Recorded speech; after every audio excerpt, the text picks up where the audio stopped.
손에 현금을 쥐고 있는 것 같은 마음의 상태, 요한일서 5장 14, 15절 말씀으로 비유하자면 그것을 이제 확신이라 한다, 담대함이라고 한다, 증거라고 한다, 그렇게 말할 수 있습니다. 우리에게 있어서 확신은 뭡니까? 우리의 기도를 하나님이 들으시고 응답해 주신다는 거죠. 어떤 기도도 응답해 주실까 이야기할 때 우리는 그렇다. 그래서 yes, no, wait 그렇게 이제 이야기하죠. 그렇게 이야기하면 이제 에이 목사님 그렇게 말하면은 안 되는 게 어디 있냐 그렇게 생각할 수도 있습니다. 그럴 수도 있고 여러분 생각처럼 그럴 수도 있고 또 우리의 생각이 잘못될 수도 있다. 자, 만약에 우리가 하나님의 뜻대로 기도했는데 그것이 하나님의 시간이라면 어떻게 되겠습니까? 예스로 하나님 응답하시겠죠, 그죠? 하나님의 뜻대로 기도했고 그것이 하나님의 때라면은 하나님의 시간이라면 하나님은 예스로 응답하실 것입니다. 그런데 하나님의 뜻대로 구했는데 때가 아니면 하나님 어떻게 응답하신다고요? 기다려라. 우리가 이렇게 우리 성도들이 우리 학생들이 저기 레스피아를 가로질러 가는 것이 하나님이 좋아하시는 걸까요? 아니면 삥 둘러가지고 저렇게 가는 것이 좋아하실까요? 가로질러 가는 거 그렇잖아요. 근데 우리가 다리를 놓아달라고 기도할 때 하나님은 5년을 있다가 다리를 놓아주셨어요. 하나님의 시계는 제 느낌에는 항상 늦다.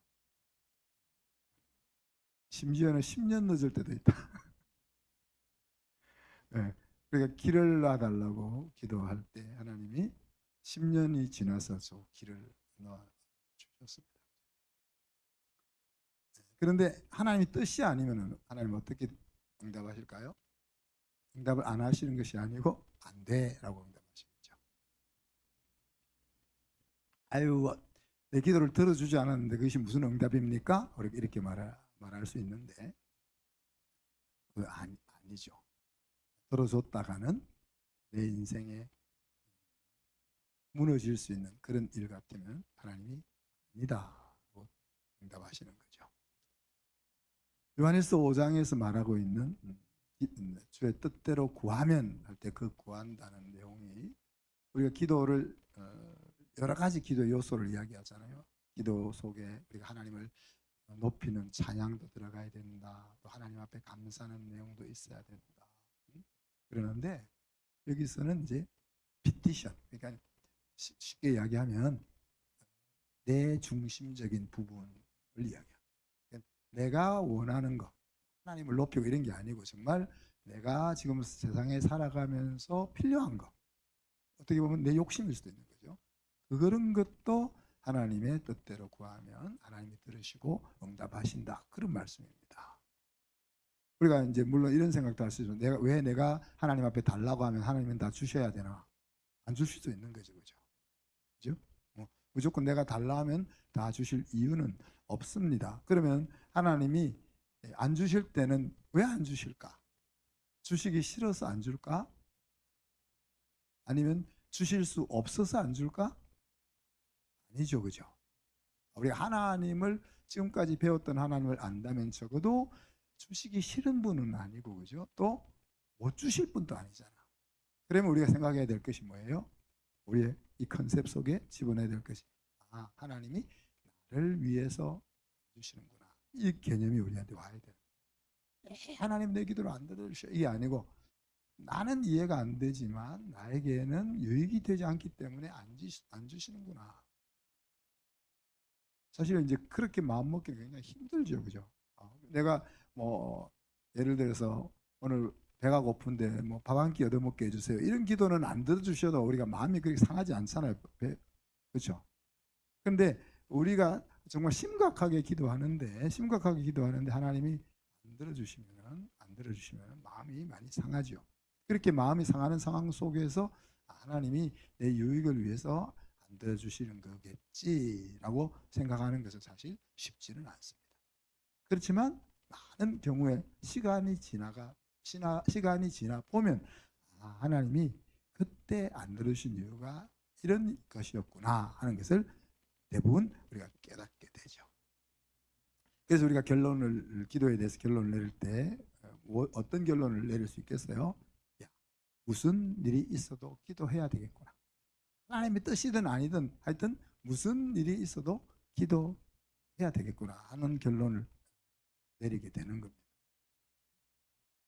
기도라는 것은 하나님과 우리가 부모와 자녀로서 무늬만 부모와 자녀가 아니라 진짜 실질적으로 가족 속에 있는 그런 부모와 자녀로서의 관계를 이렇게 활성화시켜 나갈 수 있는 가장 중요한 통로다 그렇게 볼 수가 있습니다.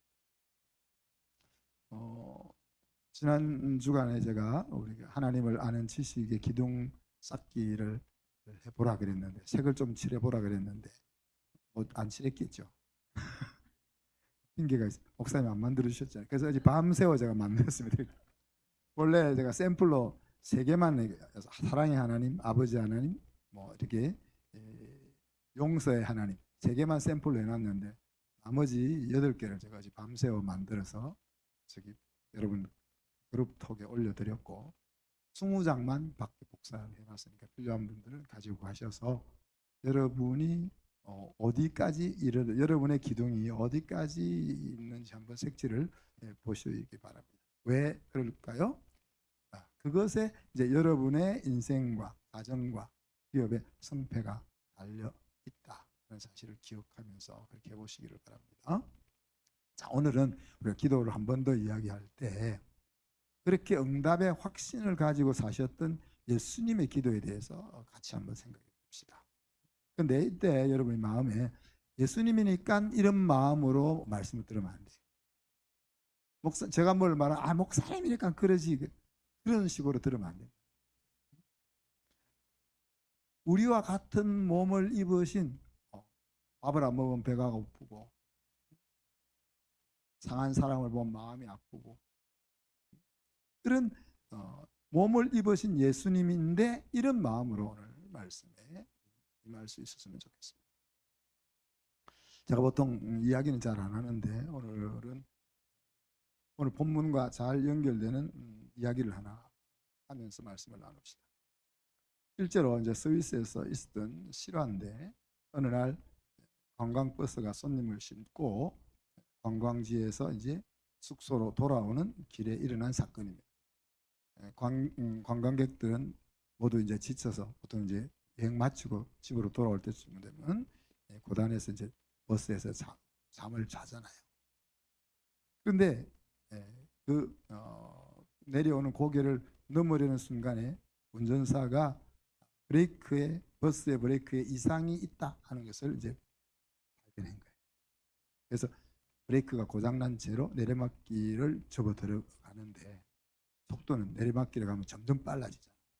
그런데 이 길을 항상 다녔으니까 저 언덕길로 올라갈 때까지는 커브 5개가 아직 계속 내리막길 커브가 5개가 커브가 있는 거예요.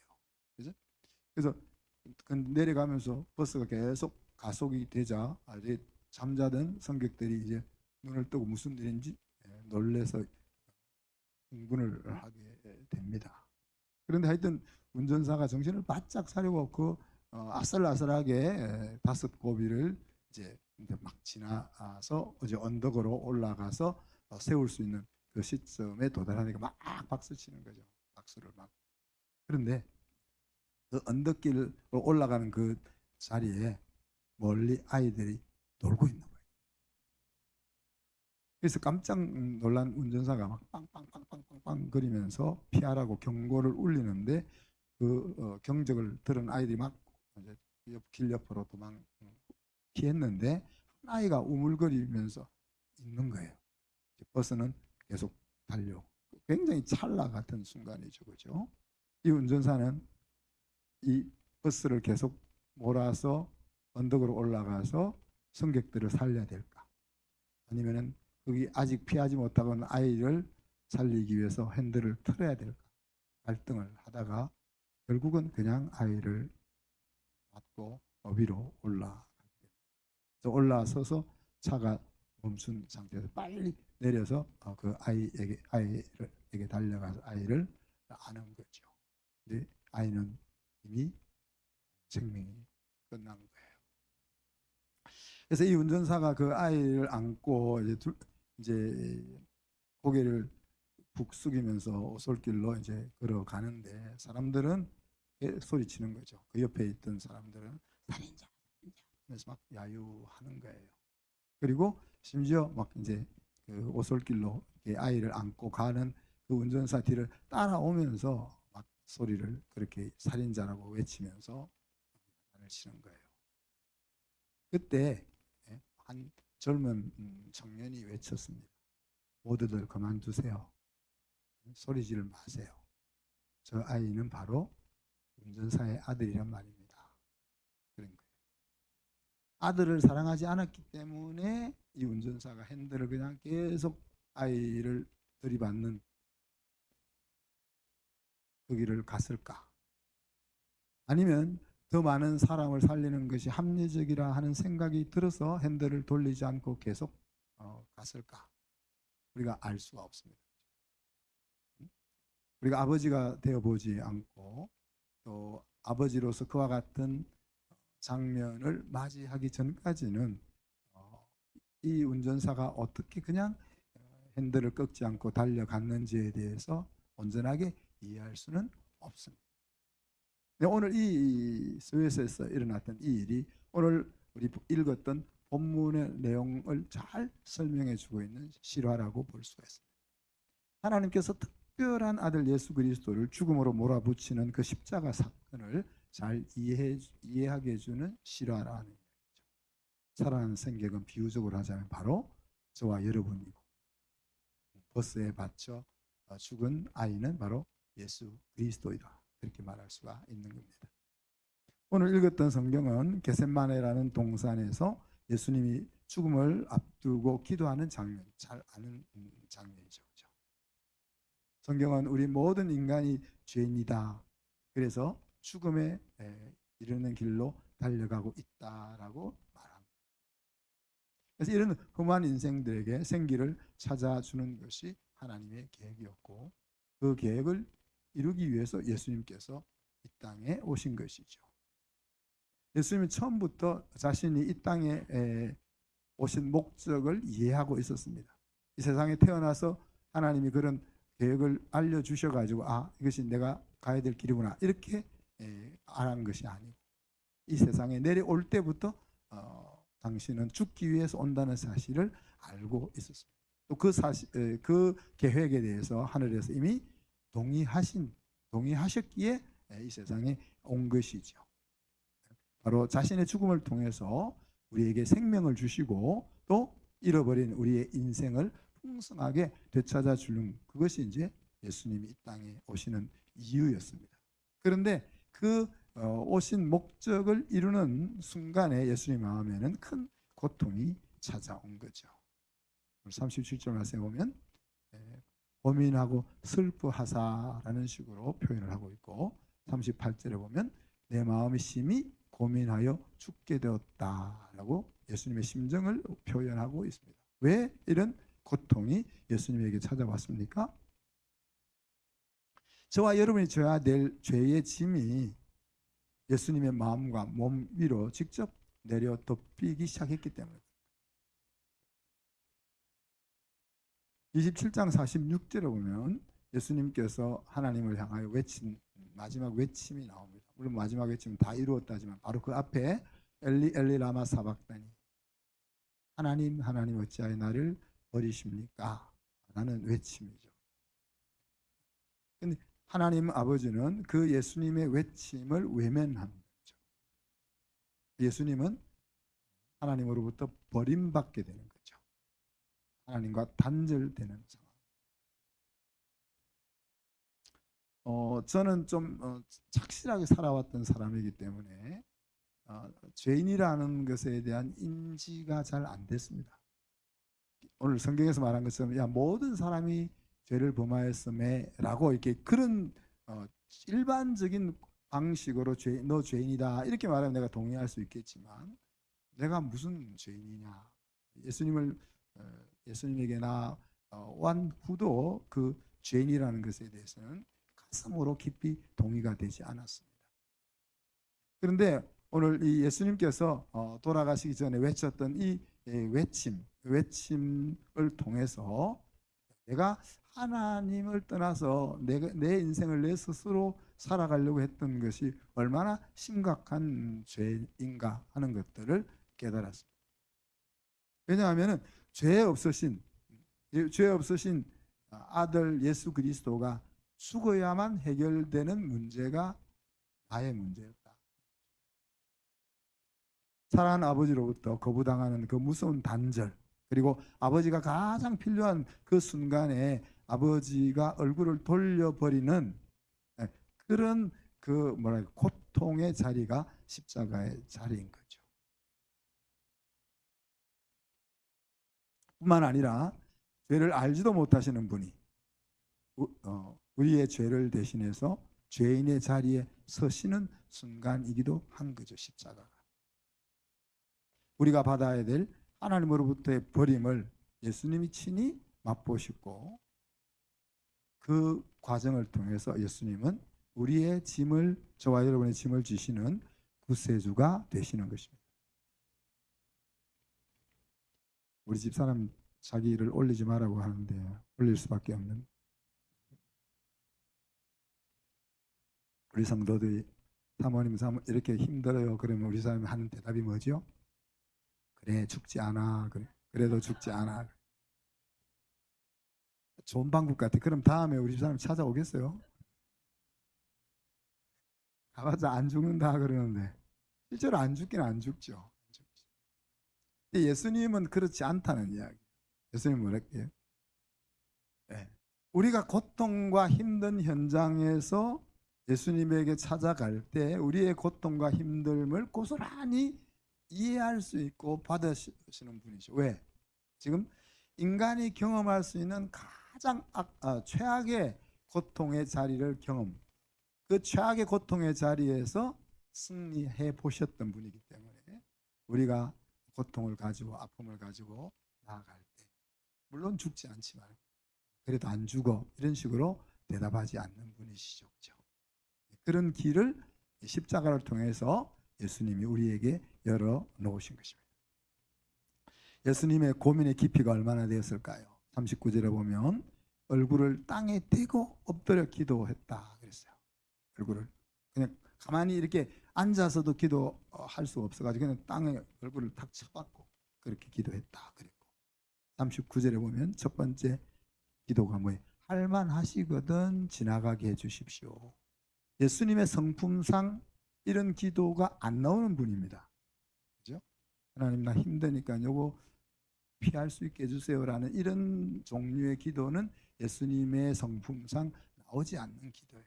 그런데 그때는 할만하시거든 이라는 토시를 다는 거죠. 그렇죠? 그리고 내가 마시지 않고는 이 잔이 내게서 지나갈 수 없거든 이런 기도를 우리 주님이 하고 있는 겁니다.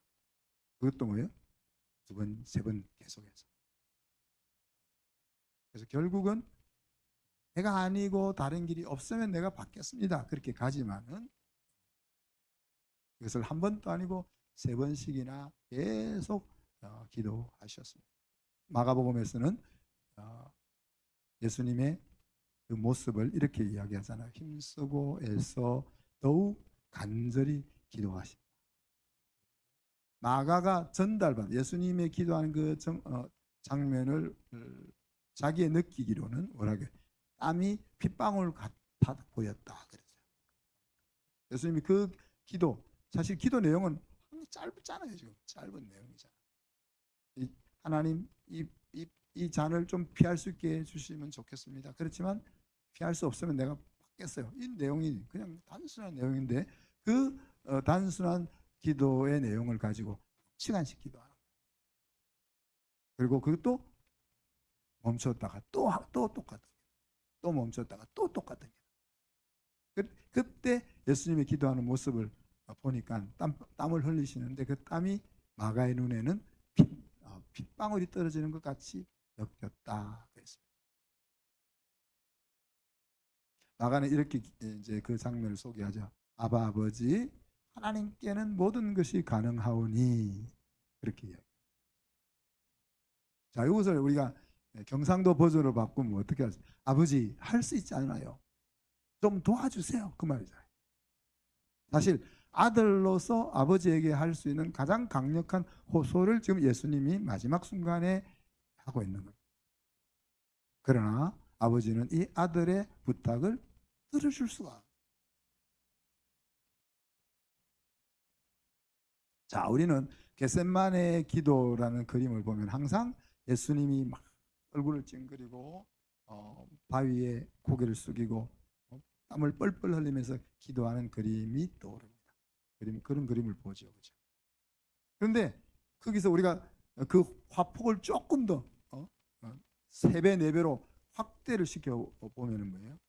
그 위에서 그 고통 속에서 땀을 흘리며 기도하는 장면을 바라보고 있는 아버지 하나님의 고통스러운 모습의 그림이 보일 거예요.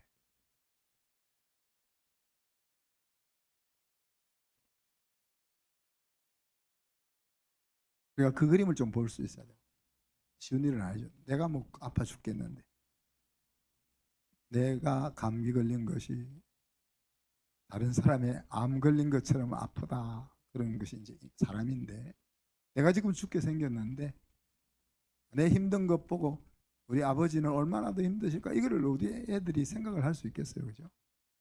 내가 힘들어 죽겠는데 내 힘들어 죽겠는 모습을 보면서 하나님은 더 힘드셔, 이런 생각을 우리가 어찌 할 수 있겠습니까? 그러나 믿음의 눈을 떠서 그것을 한번 그려보시기 바랍니다. 하나님은 저와 여러분의 인생 승리를 위해 세상적으로 표현하면 비정한 아버지가 되신 겁니다. 왜 이 운전사가 그 비정한 아버지가 되어서 핸들을 꺾지 않고 그냥 핸들을 그냥 달려서 아들을 죽게 했습니까?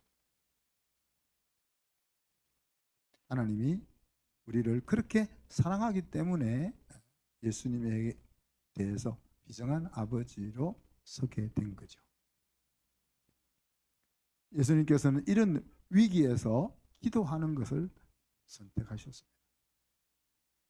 베드로와 11 제자들과 예수님이 함께 그 자리에 있었습니다. 그리고 베드로의 유시한 11 제자도 모두 예수님과 함께 마지막 식사를 마친 다음에 뭐라고 이야기합니까? 나는 죽어도 예수님을 배반 안 한다.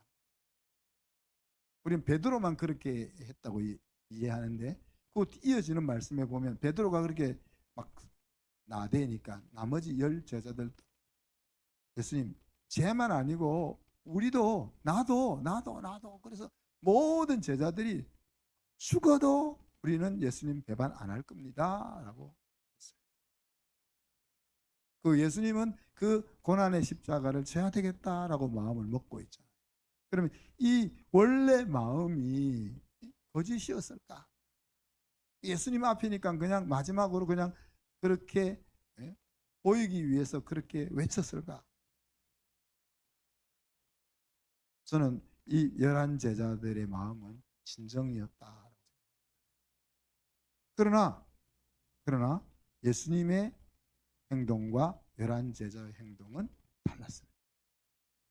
무엇이 이 두 그룹의 행동을 다르게 만들었을까? 앞에서 여러분 제가 하지 말라고 예수님이었으니까, 예수님이 하나님의 아들 예수님이었으니까 예수님은 그럴 수 있지, 이렇게 성경 어디에도 그런 힌트를 주고 있잖아요. 오늘 본문의 말씀 속에 보면 유일하게 우리가 찾을 수 있는 답은 뭡니까? 오늘 본문에서 예수님은 그 위기의 순간에 기도하는 자리를 선택했고, 제자들은 피곤함에 기대어서 잠자는 것을 선택했기 때문에 그렇습니다. 우리가 하나님의 말씀을 듣고 마음의 깨달음을 입을 때 그것이 이제 우리가 신앙이 되는 거잖아요. 그 말씀을 마음에 담았으면 이제 다음에 따라 나와야 될 것은 무엇입니까?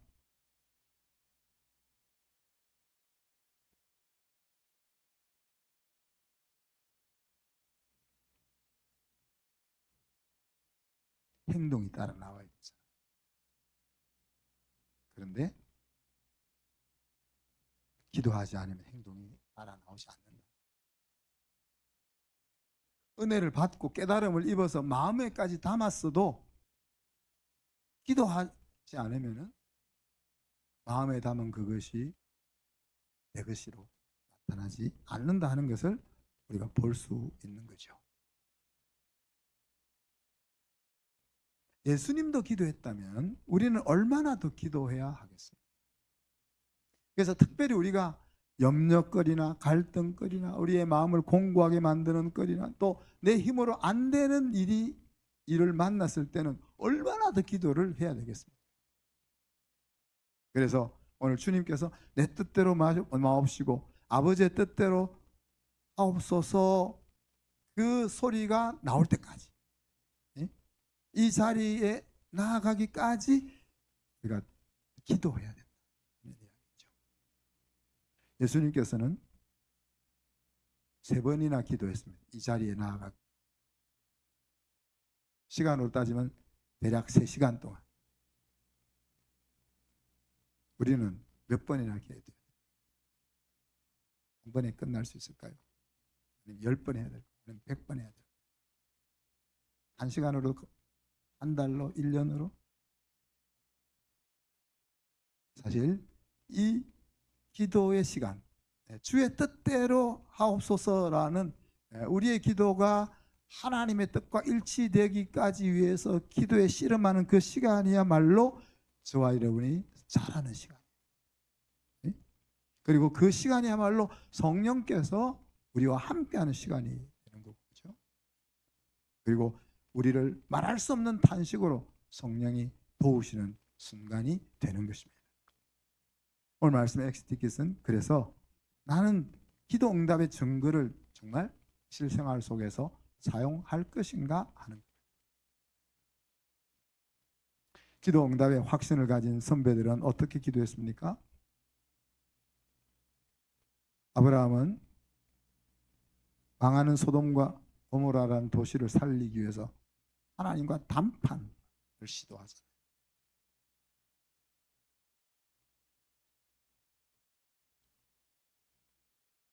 학부모들이 어떤 문제에 있어서 저한테 찾아오는 것도 이제 좀 주저주저 하더라고요. 그래서 나는 사실 좀 열려 있는 사람으로 생각하고 항상 이제 가까이 들어줄 수 있으려고 애를 쓰는데도 우리 학부모들이 저하고 만나는 것을 주저주저 하는, 대통령도 아니고 왕도 아니고 만왕의 왕 대신 하나님과 단판 지으려고 하는 그런 경박한 생각을 아브라함이 할 수 있는 거죠. 그렇죠? 모세는 어떻게 기도합니까? 진멸당할 자기 민족을 살리기 위해서 자기 생명을 걸었습니다. 히스기야는 어때요? 죽기로 이미 죽기로 정해졌는데도 불구하고 하나님 앞에 가서 살려주세요라고 막 호소하는 그런 기도를 합니다. 예수님으로부터 배움을 받았던 사도들은 어떻게 기도합니까? 죽음의 위협 앞에서 위축되지 않고 그래도 내 할 일을 완수할 수 있는 능력을 달라고 그렇게 기도합니다. 오늘 십자가를 지기에 앞선 예수님은 어떻게 기도합니까? 사실 이 순간, 오늘 예수님의 이 기도하는 이 순간이야말로 예수님이 3년 동안 가르쳤던 모든 가르침이 능력으로 역사하게 하는 마침표를 찍는 순간. 예수님이 이렇게 기도 안 했다면, 여러분 3년 동안 기적을 베풀고 제자들을 가르쳤던 그 가르침이 뭐가 되겠습니까?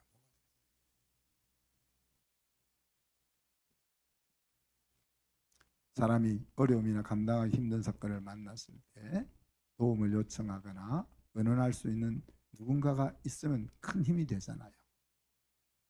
그래서 우리 부모들이 우리 자녀들에게 그런 존재가 되어줘야 하겠죠.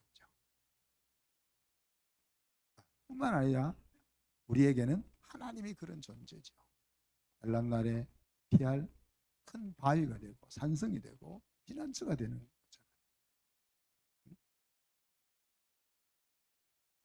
만왕의 왕 대신 이 세상 최고의 존재가 우리를 사랑하고 있다. 나를 사랑하고 있다. 내가 그런 이 세상에서 가장 높으신 분의 특별한 사랑을 받고 있는 존재가 나다 하는 인지가 저와 여러분에게 필요합니다.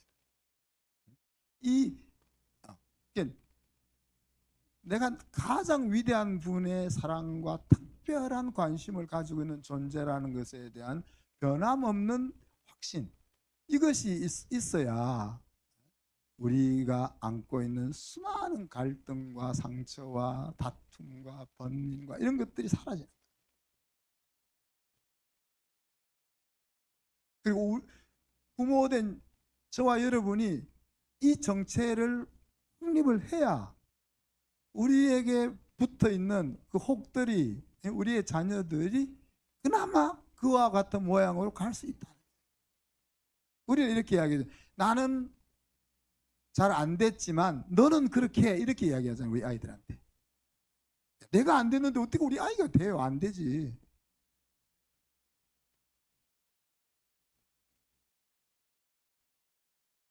제가 계속 이야기하지만 아이들이 무슨 죄입니까? 왜 우리 때문에 아이들이 고통을 받아요? 아이들이 힘들어요.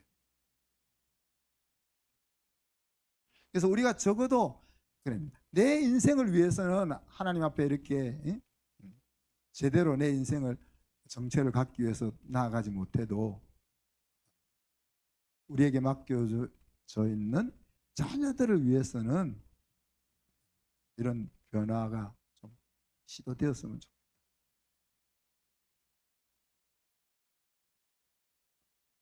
오늘 말씀 생각하면서 같이 기도할 것은 그 놀라운 하나님의 사랑 안에서 우리가 yes, no, wait라는 모든 응답을 주시는 그 하나님에 대한 확신을 가지고 기도의 씨름을 할 수 있는 한 주를 살게 해달라고 같이 한번 1, 2분 동안 기도합시다. 하나님, 사랑과 은혜를 감사합니다. 우리의 기도를 들으시고 응답하신 하나님에 대한 확실한 증거를 가지고 있는 믿음의 선배들, 특별히 예수님께서 위기의 순간에 어떻게 기도하셨는지를 우리가 생각하며 하나님의 놀랍고 큰 사랑을 받고 있는 우리들이 힘든 일을 만났을 때에 하나님 앞에 나가 하나님의 뜻대로 이루어지이다라는 확신과 행동이 나올 때까지 기도할 수 있는 저희들이 되게 하여 주옵소서. 기도의 씨름을 하는 동안 우리가 성장하게 하시고 우리의 인생이 표를 쳐지게 하시고 하나님의 영광으로 드러날 수 있게 인도해 주옵소서. 감사드리며 예수 그리스도 이름으로 기도하옵나이다. 아멘.